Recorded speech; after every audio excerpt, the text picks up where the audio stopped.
the same plane, two stories separated by 8 years. At first, there was a flight without fuel, when the engines stopped in the sky, and the car glided like a giant bird, trying to reach the runway. Then there was night, fog, and a forest, into which the same plane entered like a wall, almost at the target. The Tu-204 with tail number RA64011 is like a magnet for testing. One of the first production airliners of its type, the pride of the Russian civil aviation of the 90s. He has seen airshows, changed companies, and experienced almost everything a machine can experience in service. But it was this particular aircraft that became a legend, not because of its fame, but because of the way it was treated by those who were supposed to protect it. The first time was in 2002. The Sibir company's plane is returning from Germany to Novosibirsk. The second one is 2010. Another owner, Aviastar. The same plane, different name, but the ending is similar. As if it wasn't the iron that was wrong, but the people next to it. First, the miracle in Omsk, then a night in the suburbs. And in both stories, the same car, the same model, the same chain of decisions. To understand why history repeated itself, we need to go back to the first case. By that January day when it all started. January 14th, 2002. A frosty night over Siberia. From the dark sky over the Urals, Siberia Tu-204 sets course towards Novosibirsk. Flight home from Frankfurt am Main. There are 117 passengers on board, a calm crew, and a familiar route. The car is already on approach to Talmachevo, but the weather report is like a warning. A strong crosswind, with gusts above normal. The pilots circle the runway for 10 minutes, watching as the wind speed jumps on the indicators and visibility decreases. The dispatcher says bluntly, "Conditions are worse than the minimum." The commander is Andrei Chistosurdov, flight director of the airline. At the helm is not just a pilot, but a person who himself approves the instructions that others follow.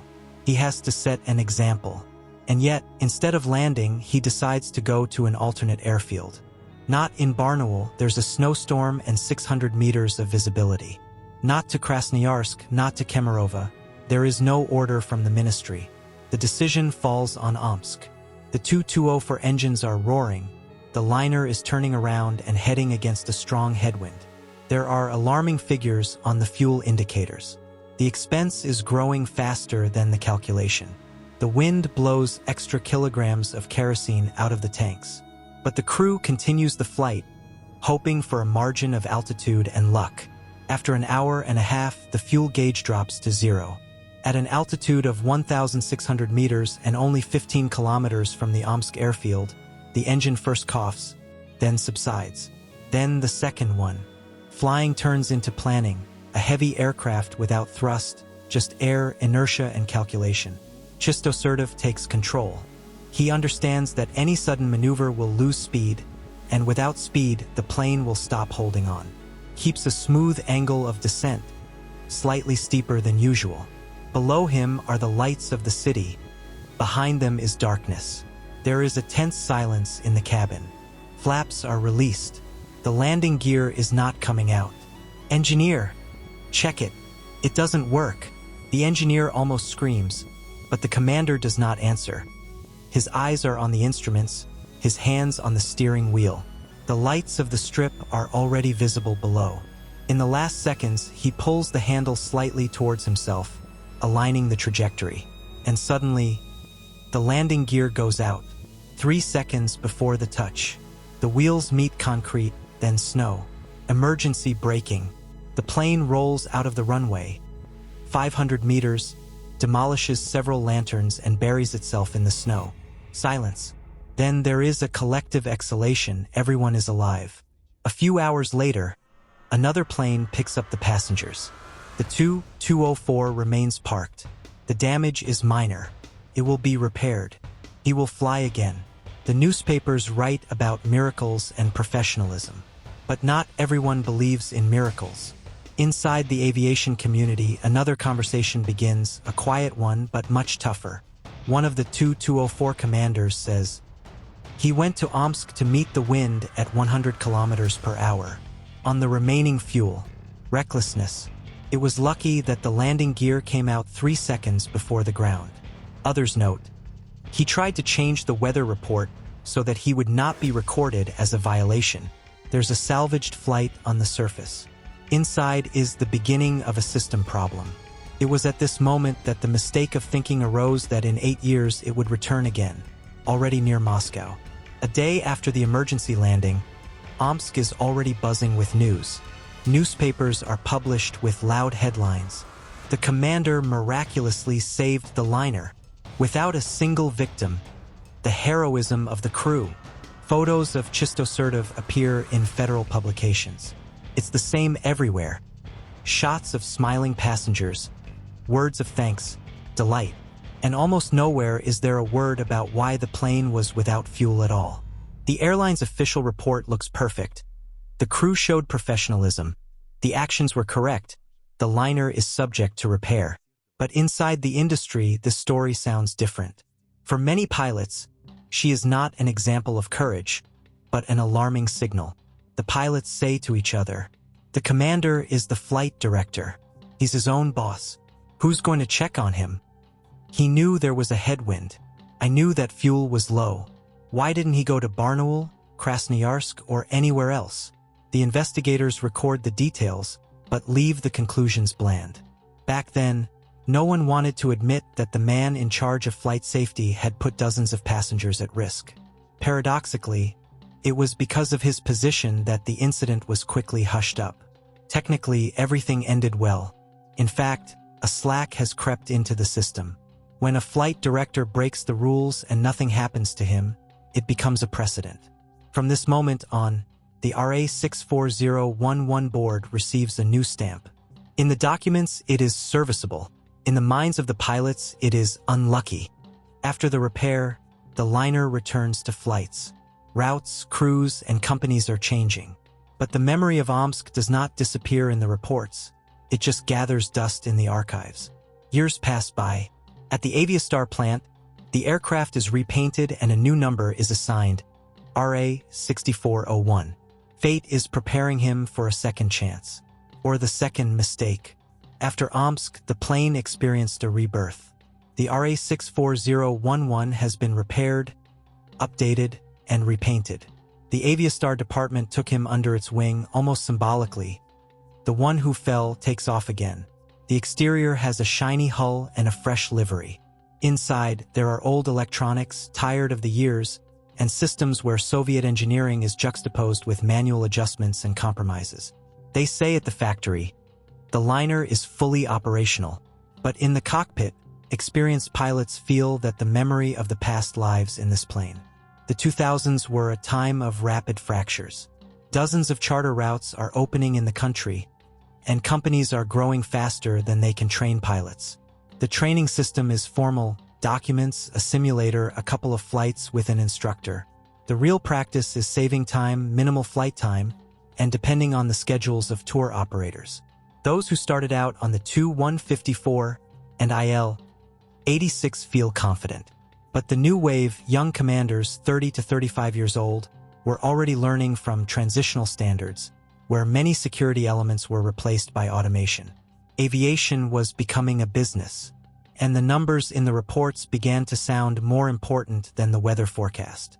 The RA64011 continued to fly Moscow, Egypt, Turkey, Europe. Every year there are dozens of flights, thousands of flight hours. Crews, engineers, and mechanics changed on it. For most, it was an ordinary plane. For those who knew the history of Omsk, it is a car with character. By the mid-2000s, the liner was officially listed in excellent technical condition. But in 2008, his registration number was changed. The last digits were cut off. Now it is an RA6401. Such a detail might seem like a formality, but it was from that moment that the plane seemed to have started a new life, with the same hardware and the same habits, but under a different name. The airlines were changing like scenes from a TV series. Sibir went to S7, some of the aircraft were transferred to partners, others were leased. The RA6401 ended up in Aviastar's fleet. The company is young, ambitious, and actively transports tourists to the south. The Tu-204 is a workhorse, Not a fancy Boeing, but it's strong, native, and its own. In these transitions and rotations, the main thing was lost: continuity.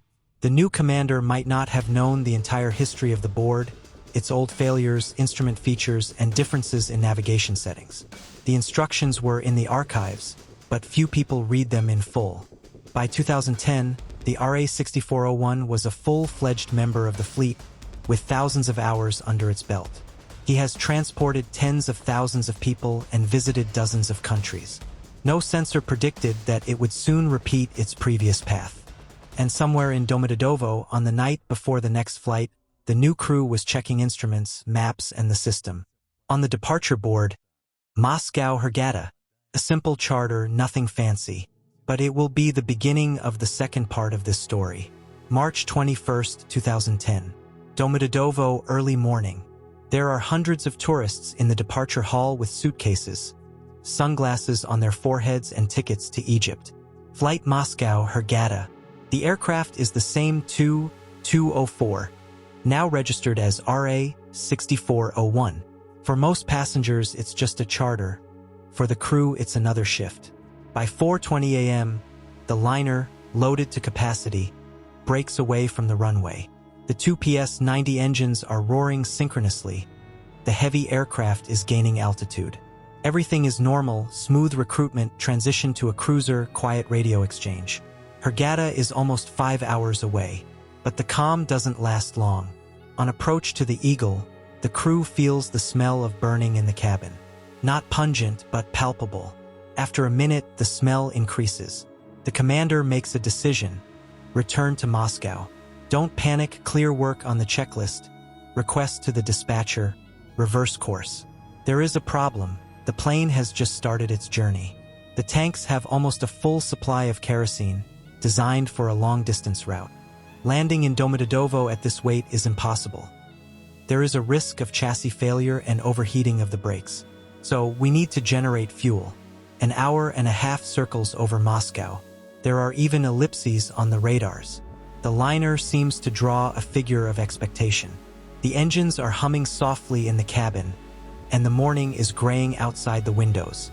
Finally, the mass reaches the permissible one, and at 6 a.m. the Tu-204 lands in Domodedovo. Gently, confidently. The reason for the smell turns out to be almost absurd: overheating of the commander's foot air heater. A minor malfunction, but for aviation, any little thing is a reason for a full check. The device is turned off and the system is de-energized. By this time, passengers are already sitting in the terminal, waiting for a new flight to be announced. The engineers complete the inspection. The technical department gives permission. The aircraft is serviceable, but the crew is changing. The morning pilots are replaced by reserve pilots. Alexander Kosyakov, 32, a commander with more than 5,500 flight hours, and Alexei Mikhailovsky, a 35-year-old co-pilot who spent half his career on the Tu-204. They are joined by flight engineer Sergei Goryachev and aircraft technician Alexei Katasanov. There are fewer passengers now, 130 instead of 210. The flight departs to Hurghada again, in the afternoon, this time without incident. At 20:53 Moscow time, the plane lands safely in Egypt. While passengers go to passport control, the crew sits in the waiting room. The pilots drink coffee, joke, and discuss the upcoming return flight. It's a mild Egyptian evening outside, and the airport lights are reflected in the aluminum fuselage. The plane is being refueled, the systems are being checked, and the return flight is being prepared. But the travel company, not wanting to waste time, transfers its customers to other flights. Now the return flight is empty. Only the crew is on board. For most pilots, this is a routine task: overflight. Fewer people, less responsibility. But reality often goes against expectations. 4 hours after landing in Egypt, the Tu-204 takes to the skies again. The destination is Moscow. The alternate airfield is Kazan, later replaced by Sheremetyevo and Nizhny Novgorod. But in fact, they are flying without a real reserve, without the right to make mistakes. Beyond the portholes are the starry sky and the shimmering contours of the Sinai Peninsula. There are thousands of kilometers of a route that seems familiar under the wing. The crew speaks calmly, Everything is under control. But imperceptibly, under this calmness, the same feeling that accompanied Tu-204 in Omsk 8 years ago creeps in. The confidence that everything will be fine, even if the conditions are not ideal. And somewhere ahead, beyond the clouds and radio signal trails, the same chain of events is looming, only now with no chance of a miracle. The crew of the Hurghada-Moscow flight looked like the perfect combination of experience and youth. Alexander Kosyakov, 32 years old, commander. The path to aviation is logical: college, several years as a co-pilot, promotion to commander. Almost 5,500 flight hours, of which a third was on the Tu-204. Confident, clear-cut, but with a character where tension was hidden behind the outward calm. His colleagues later said, "He's a good pilot, but if something doesn't go according to plan, he gets nervous." Alexei Mikhailovsky, 35 years old, co-pilot. Softer in temperament, calm, pedantic. They say about such people, it works according to the instructions. But this is what sometimes prevents you from acting quickly when the situation goes beyond the standards. In tandem, they resembled an unbalanced pendulum. One is too emotional, the other is too cautious. Flight engineer Sergei Goryachev is a veteran. He had gone through dozens of types of machines and knew the Tu-204 down to the last valve. For him, such flights are routine. His confidence sounded like a calm assurance. Alexei Katasanov, an aircraft technician, is a silent observer. His task was to monitor the operation of the systems and assist with in-flight maintenance. He rarely spoke, but he always listened. In the evening, before the return flight, everyone was in a good mood. The shift will end in a few hours, and then we'll go home to Moscow. Kosyakov joked that, even if the navigation turns off, we'll find Domodedovo by the smell. It was a joke, but there was a nerve in it. After all, every pilot knew that at night, without passengers, you relax a little more than you need to. When the RA-6401 took off over the Egyptian sand, fatigue was already making itself felt. Long day, double departure, heat, dry air. There's an air conditioner in the cabin, but it's noisier than usual. The pilots work in automatic mode. Checks, courses, heights, everything is on the list. The autopilot is on, and I have one thought in my head: as long as there are no delays. But it is precisely such conditions that are more dangerous than any failures. Aviation psychologists call this the deviation normalization effect. When a person is so confident in his abilities that he does not notice minor failures, and if a red light flashes somewhere on the devices, the brain automatically searches for an explanation, not a solution. Kosyakov had already had a case when he argued with the dispatcher about the course and trusted his own instruments more than the data from Earth. Mikhailovsky is the opposite. He used to rely on systems and believed in automation. In a couple, these features created conflict. One believed more in himself, the other in the car. That night, all the elements matched. The plane is tired, with a history. The crew is overloaded and emotionally exhausted. The weather in Domodedovo is at the tolerance limit. The navigation system is moody. And most importantly, no one expected that a simple night landing would turn into an exam where everything they had studied would be at stake. Night over the Black Sea. The Tu-204 with the call sign 1906 is heading for Moscow. The cabin has a soft glow of instruments. Blue, amber, red. There's nothing but blackness behind the glass. Only the occasional lights of ships below, like dots on an empty map. At an altitude of 10,000 meters, everything is going smoothly. The autopilot system is on course, and the test maps are completed. Later they will write in the reports, "The flight was normal." The first warning signs appear when the dispatcher reports that the weather in Domodedovo is rapidly deteriorating. Fog, low clouds, visibility less than a kilometer. This is not news to an experienced crew, but combined with fatigue and the lack of an alternate airfield, it is an alarming background. According to the plan, they should have had an alternative, at least Kazan or Nizhny Novgorod. But in fact, the weather is below the minimum everywhere. There's nowhere to go. The solution is obvious. We are going to Domodedovo by all means. When the descent preparation begins, a malfunction is detected in the navigation computer system. There is a coordinate discrepancy on the displays. The GPS readings do not match the data of the inertial system. The difference is hundreds of meters. Kosyakov looks at the screen, then at the map. It doesn't match. I'll try to adjust it manually. He opens the coordinate correction menu, enters new data, and the system returns an error. The co-pilot suggests switching to a different approach pattern 14 India, the standard route for this strip. But the problem is, this scheme simply does not exist in the FMS database. You have to enter the parameters manually, digit by digit, at the dictation of the dispatcher. Against the background of fatigue and the night sky, this work turns into a chain of small, almost imperceptible mistakes. After a few minutes, the screen goes away again. Did you run away again? Yes, a little. Not a little, but a lot. At this point, the most dangerous thing begins: cognitive desynchronization. Pilots see different pictures of reality. One believes that they are heading exactly on course. The other is sure that they are drifting to the left. On the radio, the dispatcher clarifies. You are 2 kilometers to the right of the approach pattern. Kosyakov is annoyed. It can't be. Everything is clear. He adjusts the course again. There is a green line on the screen. The indicator is stable. But this green line is no longer connected to the actual position of the aircraft. The system mistakenly believes that the Tu-204 is following a glide path, although in fact it is already shifted to the left of the lane axis. Mikhailovsky is trying to verify the GPS data, but it shows a different direction. Tension is building in the cabin. 2 sources of information contradict each other.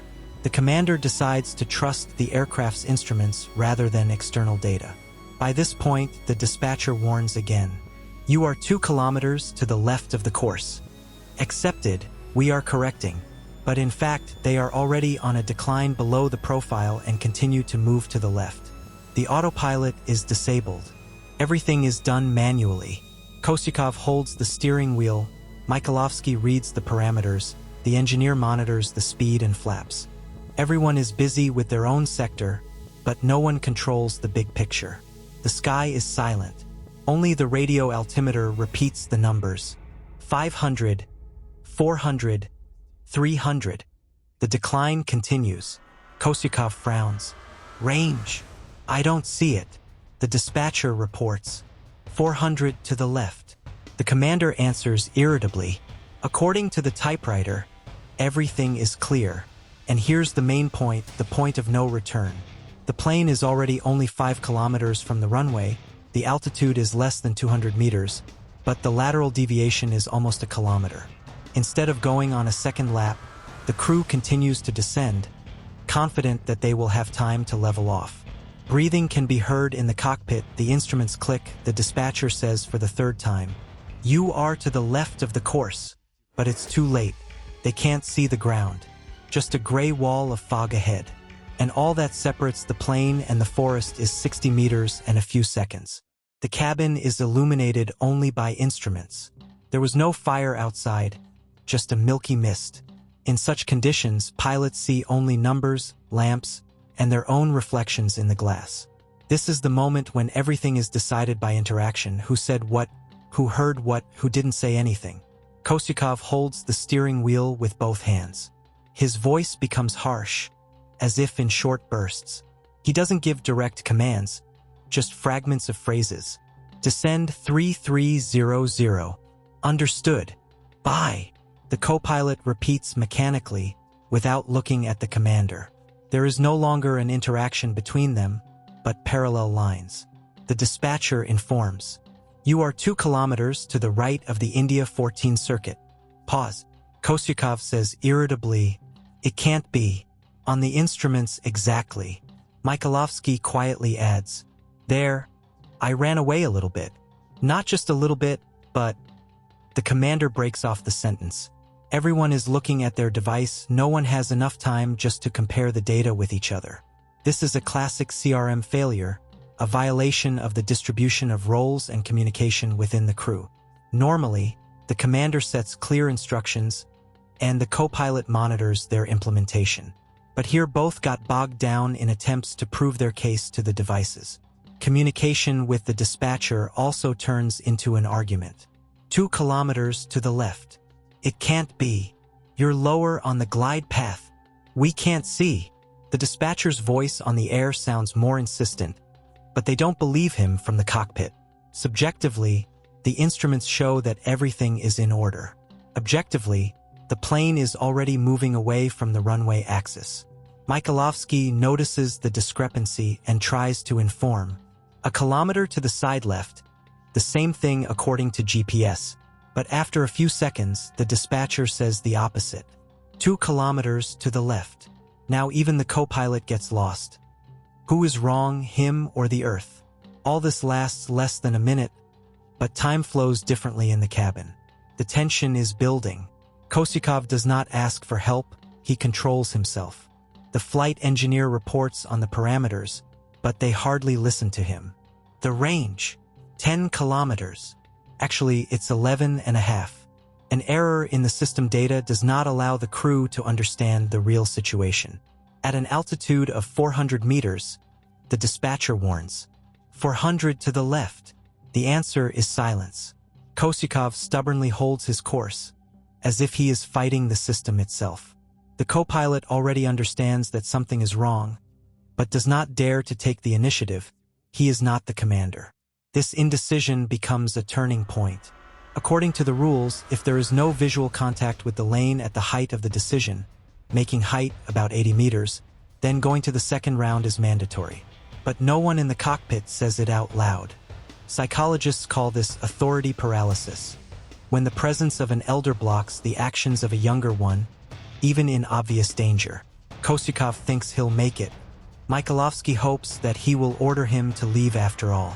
Both are waiting for each other. The height is falling. 120, 90, 60. On the radio altimeter, the voice of the machine sounds alarmingly. 90 meters. The flight engineer repeats. 90. There is no response. Kosyakov tries to correct the course, aligns the plane to the right. On the indicator, the lateral deviation decreases, and the crosses on the screen converge to the center. But this is an illusion. The system has already gone astray, and the instruments show a false alignment. The dispatcher gets in touch again. Tupolev 1906, you're 400 to the left. There is no response. Just a short understood. Actually, I didn't get it. There's just no time left to explain. The seconds drag on. Mikhailovsky looks out the window, but it's still the same, a white haze. There are no clouds below them anymore. There are treetops. Night. Fog. There is a steady hum of systems in the cabin, and the instruments are flickering with red highlights. Altimeter, 60, 50, 40. Each digit is like a metronome beat before the finale. The commander is tense, hands on the wheel. He's trying to straighten the plane to the right, trying to get it back on course. Everything is perfect on the indicator. The crosses are aligned, the height drops smoothly. But the instruments are lying. The Tu-204 is no longer above the runway axis, but 1.5 kilometers to the left, almost parallel to the runway. There is a black forest below. The fog hides the ground, and it seems that there is still air under the wing. The dispatcher makes contact for the last time. Tupolev 1906, do you see the approaching lights? There is no answer, just a short rustle on the air. The plane is traveling at a speed of 240 kilometers per hour. The altitude is less than 30 meters. On the radio altimeter, the machine says 20, 15, 10. And then there's a bang. The first touch is the treetops. The wing touches a pine tree, the hull shudders. The siren terrain. Pull up. But it's too late. The fuselage pierces the tops, breaking dozens of barrels. A huge machine, weighing more than 70 tons, flies through the forest, cutting through a 60-meter-long clearing. From under the wings, flashes, sparks, smoke. The severed branches fly into the air. The cabin is shaking. Everything is rattling inside. The cladding is cracking. The devices are flying out of the panels. The flight engineer is thrown forward. Mikhailovsky shrinks into his seat, and Kosyakov instinctively pulls the steering wheel towards himself. No longer for the sake of control, but simply to survive. The plane loses speed and literally lies down on the snow between the trees. The fuselage cracks near the center, the left wing breaks at the base. There is no flame, the fuel has not had time to ignite. Just smoke, sparks, and the smell of hot metal. Silence. For a few seconds, there was a dead, ringing silence. Then a creak of metal, a crack. The senior flight attendant is thrown out through a crack in the hull. He wakes up first and tries to open the escape hatch. There is chaos in the cabin. The pilots are breathing heavily. Both are injured. Flight engineer with an open cranial injury, but conscious. Kosyakov and Mikhailovsky, overcoming the pain, unfasten their seat belts and climb out. They're dragging the engineer, almost dragging him. Knee, deep snow, debris all around, steam from the hydraulic system, the smell of kerosene. It's 22:38 on the clock. The Domodedovo runway is 1.5 kilometers away. The plane stopped right in the middle of the woods, almost perfectly on course, but too early. 20 minutes later, the carriage goes out onto a country road. They see lights, cars, ambulances, firefighters. One of the local summer residents called rescuers after hearing a thud in the fog. 50 minutes later, the first group of the Ministry of Emergency Situations breaks through to the place. All 8 people on board are alive. Battered, burned, but alive. They were saved by a combination of rare factors: low speed, soft ground, and trees that absorbed the energy of the impact. Firefighters extinguish smoldering debris, pull out documents and black boxes. The next day, when the fog cleared, a clearing became visible from the sky, a perfectly straight line cut by an airplane. It was as if someone had dragged a knife across the ground. This trace will remain there for a long time, not only in the snow but also in history. The RA-6401, the same aircraft that miraculously landed without engines in Omsk 8 years ago, has now survived again. But this time it was by pure chance.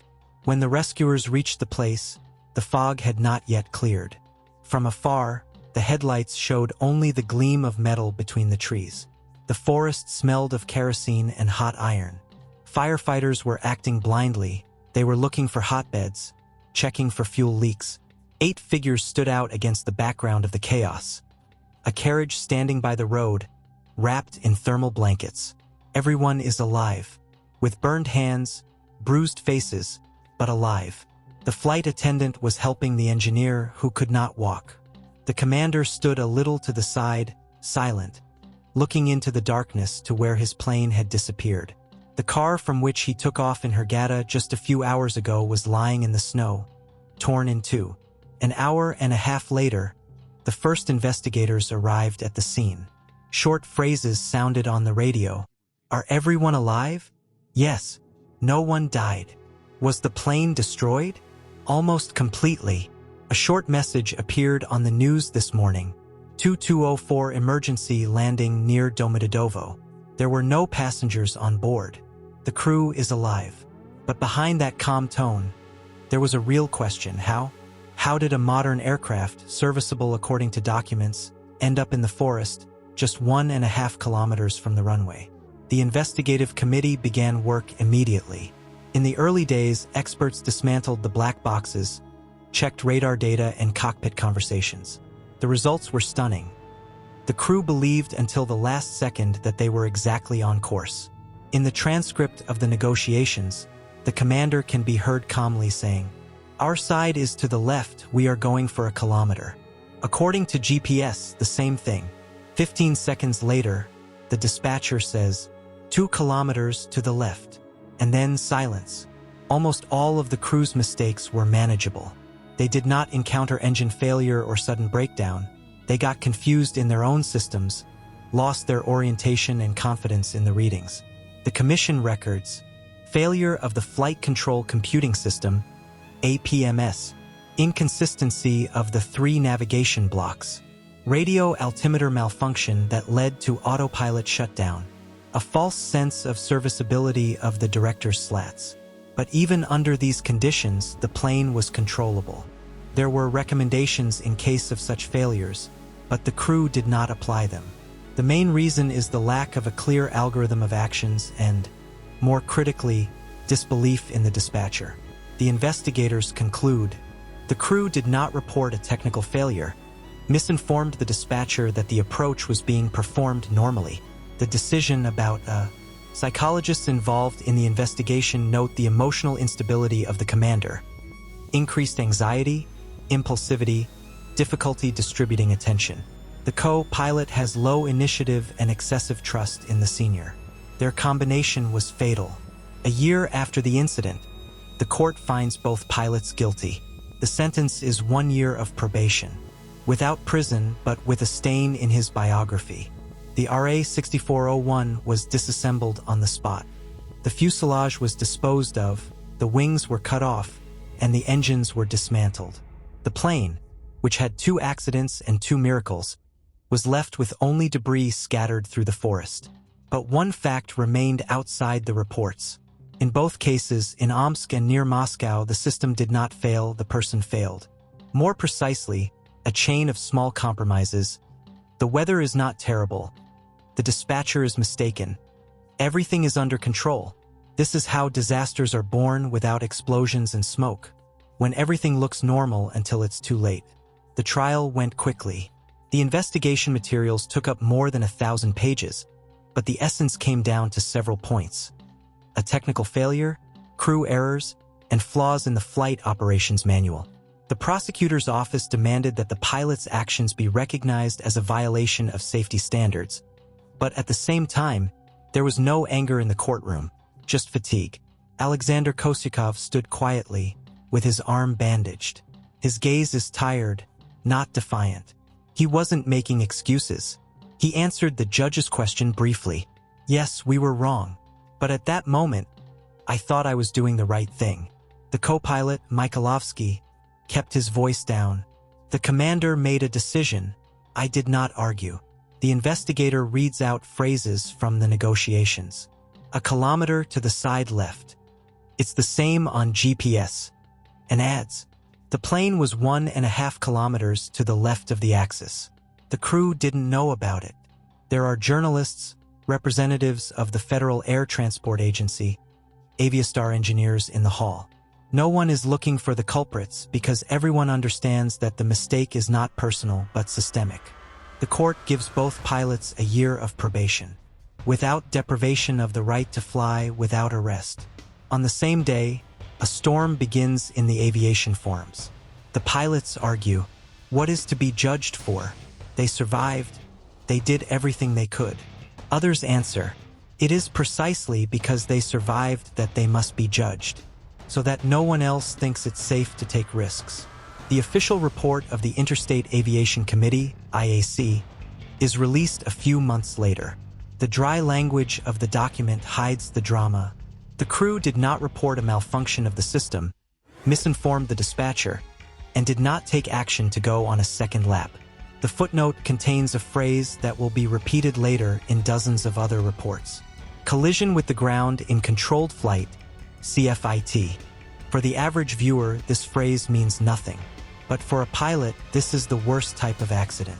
When the aircraft is fully operational, the controls are preserved, but people's decisions bring it straight to the ground. After the trial, the Federal Air Transport Agency updates the training methodology. The simulators begin to play out situations of failure of the navigation system and practice going on a second lap with minimal visibility. Instructors call it the Domodedovo lesson. But bitterness remains within the professional community.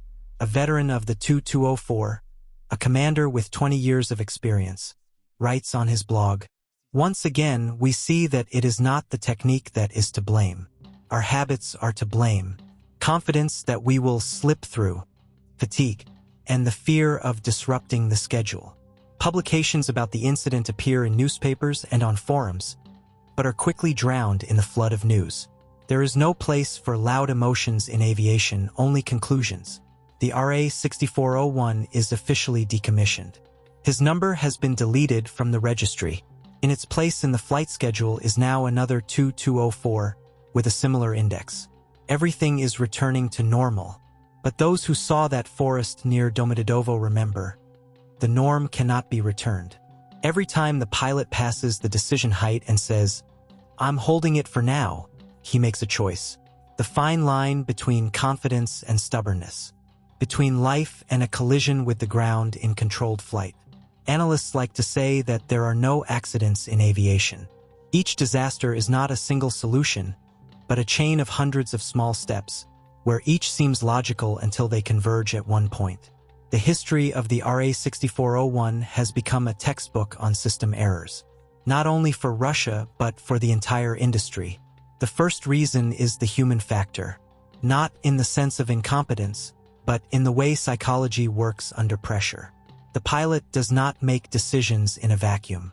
It depends on the schedule, the company, weather conditions, and passengers' expectations. He's tired, he wants to bring the flight to an end, and at that moment an inner voice turns on. Just a little more, just a little more, everything is under control. This is how the effect of security slippage is born, when a person begins to consider what he previously considered a risk to be the norm. The second reason is the culture of impunity. After Omsk in 2002, the crew had no complaints. On the contrary, he was praised for his professionalism. This reinforced a dangerous attitude. The main thing is the result, no matter how. In aviation, such thinking destroys the system from the inside. When certificates are awarded for heroism and notations for discipline, the very logic of security breaks down. The third is organizational compromises. In 2010, airlines lived in economy mode. Fewer simulators, fewer duplicate procedures, and less preparation time. The instructions existed, but often did not correspond to reality. The failure of the navigation system, as it turned out, did not have a prescribed algorithm of actions.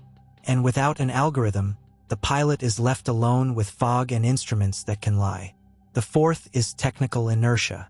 The Tu-204 is a reliable aircraft, but its electronics were designed in an era when the pilot was considered the center of the system. He had to analyze, compare, and think. But by the 2010s, people got used to airplanes thinking for them. And when the navigation moved out, the reaction was delayed. The pilots trusted the car more than their own sense of flight. Analysts from the Interstate Aviation Committee highlighted a key conclusion in their report. Technical failures reveal weak links in human interaction. But troubleshooting does not eliminate the cause. They added, CRM training, crew interaction, should be mandatory, even for experienced commanders. This case was a turning point. The Federal Air Transport Agency has introduced mandatory training for instrument failure and simulation of loss of spatial orientation. Simulators now regularly replay the Domodedovo 2010 scenario, when the instruments show one thing and the dispatcher says another. The pilot has to decide who to trust. And yet, the main lesson is not about technique. The point is that aviation is not based on trust, but on verification. Not on confidence, but on doubt.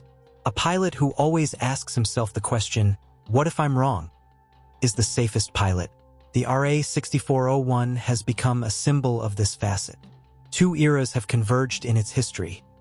The old school, where man decides, and the new school, where automation decides. But it wasn't technology that knocked the plane off course.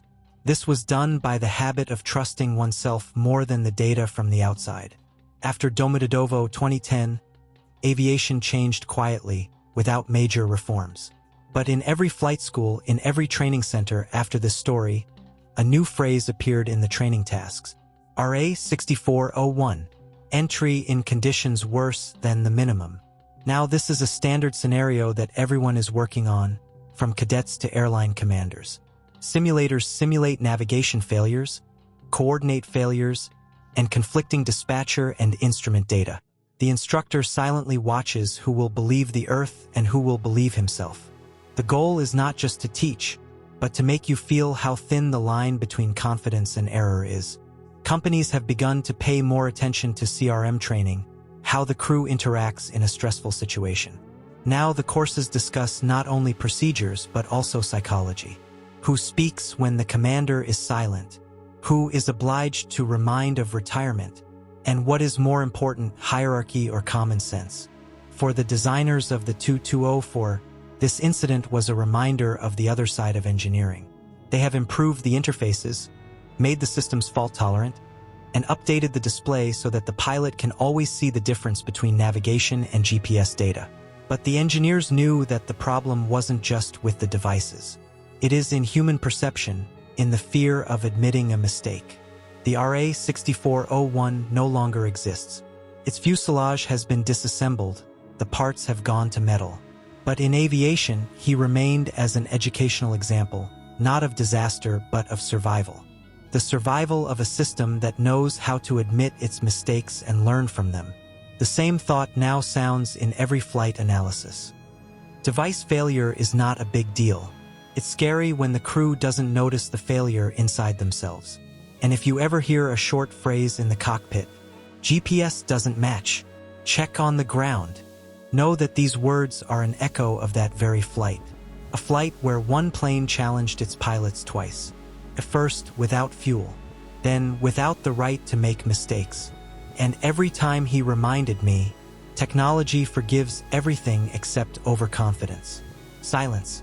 The sound of footsteps in the snow. The beam of the flashlight slowly picks out an aluminum fragment from the darkness. It has worn out paint and barely noticeable numbers. 6401. The cold steam from the lifeguard's mouth dissolves into the morning air. The camera pulls back. There is a forest all around, silent, as if it keeps a secret. The dispatcher's voice is heard in the recording, muffled, through the crackle of the air. Tupolev 1906. Do you see the approaching lights? Pause. Got it. The scene freezes. The music is quiet, almost weightless, with a pulse at the bottom of the frequencies. That forest near Domodedovo no longer exists. It has been cut down, and there are now suburban areas in place of the clearing. But for those who were there, this point will remain on the map forever. Not as a crash site, but as a reminder, any flight is not just about technology and numbers. And there are hundreds of decisions made by a man who is trusted by heaven. The frame slowly turns into an archive photo of the Tu-204, clean, shiny, still at the factory. Voiceover, 2 accidents, 1 plane, and there is one truth. Security is not a condition, but a process. She only lives where people know how to doubt. The music stops. There is a slight hum of the air on the screen, as if the radio is still searching for an answer. And in this silence, the last word remains. Air accidents.